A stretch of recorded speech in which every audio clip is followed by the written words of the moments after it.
Servitors of Siva had always put devotion to Siva or to his adiyas on top of everything else in their lives and had adhered to their avowed objectives at any cost. We shall now look at two such servitors.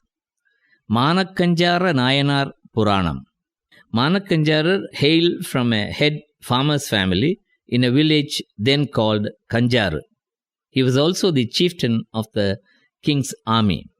Appadiyil Kulapadi Arasar Senapadi. He was like the reserve treasure saved for rainy days. Vilimiya Velan Kudimai Vaipanaya Menmayinar. He was wealthy yet humble. Being a devotee of Siva, serving the servitors of Siva was his avowed objective.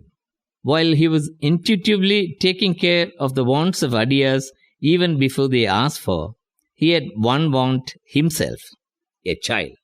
The ever-compassionate Lord obliged him with a lovely daughter. Secular's narration of this baby girl growing into a pretty maid of marriageable age in just 3 verses is quite racy but very elegant. MANAKKANCHARAR happily agreed to give her in marriage to a matching groom, Yeyarkon Kalikkamar, who later became a Nayanar himself. Sindai Mahulvura Uraithu Mana Nerந்து Selavittar. The evening before the marriage day, MANAKKANCHARAR and the household were getting ready to receive the bridegroom.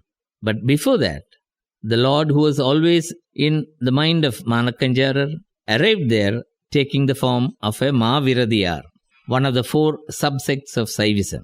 In keeping with this form, among other unusual adornments, he was wearing a sacred thread made of strands of human hair known as Panchavadi across his chest. Maivanda Nira Kesa Vada Punu Nool. Delighted MANAKKANCHARAR fell at his feet and received him with all serenity. The holy visitor wanted to know what the auspicious festivities were for. Utra Sayal Mangalam Ingu Oluguvathu En? And the reply was, Adiyen Petradoru Purkodidan Vaduvai, the marriage of my beloved daughter. Quite understandably, MANAKKANCHARAR brought up his daughter all dressed up for the wedding. She fell at the feet of the Maviradiyar, who saw her long, black, beautiful tresses. While she was getting up, Maviradiyar said, "Oh, the hair of this girl would serve us as a Panchavadi. Anangu ivaldan Mayir namakku Panchavadikku aam என்றார்."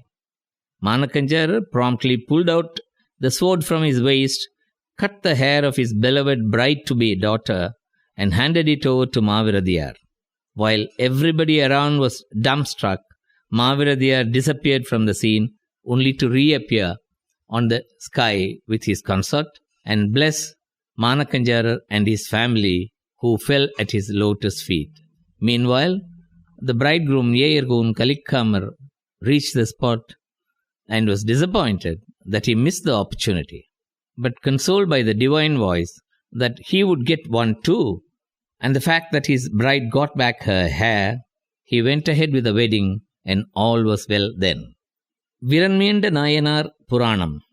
Malaynadu, or Kerala as it is now known, was full of riches from the deep sea, the fertile land, and the prosperous hills. VIRANMINDAR, a servitor of Siva with a unique difference, hailed from a farmer's family, Velan Kulam, in a place called Tiruchengundur in Malaynadu. Having attached himself to the lotus feet of Lord Shiva, he renunciated all his other attachments. Sivanar செய்ய கடல் பற்றி எப்பற்றினையும் அற எறிவார்.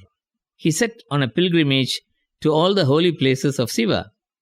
In this journey, he arrived at Tiruvarur and somehow decided to settle down there. He would first go to Devasriyan, the hall where all the servitors of Siva stayed and meditated, and pay his obeisance to them before going and worshipping the deity inside the temple. He would then come back and join the assembly.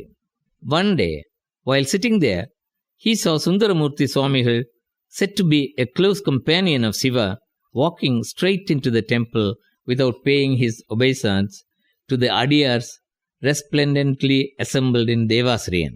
Viranminda was totally upset, for it was not in keeping with what he thought was the right act of a servitor. "You are excommunicated. One dondan purahu," was the immediate reaction of Viranminda. What's more was that he didn't stop at that. He went further and said, "Not only you, the Lord who accepted you as his servitor also be excommunicated. Poonar aravum punindarkum purahu." Apparently, this reaction might seem to be quite queer, but it was born out of his conviction. And what's more, it is said that it was the good Lord himself who provoked him to utter these words, for it is this incident that made Sundaramurti Nayanar repent for what he did. The result was, of course, Sundaramurti Nayanar singing Thiruttondattogai, glorifying the 60 servitors and 9 group servitors. Secular humbly concludes the episode saying, "If this is what Viranminda could bring about before his becoming the chieftain of Siva's attendants in Kailayam, how could I do adequate justice to him?"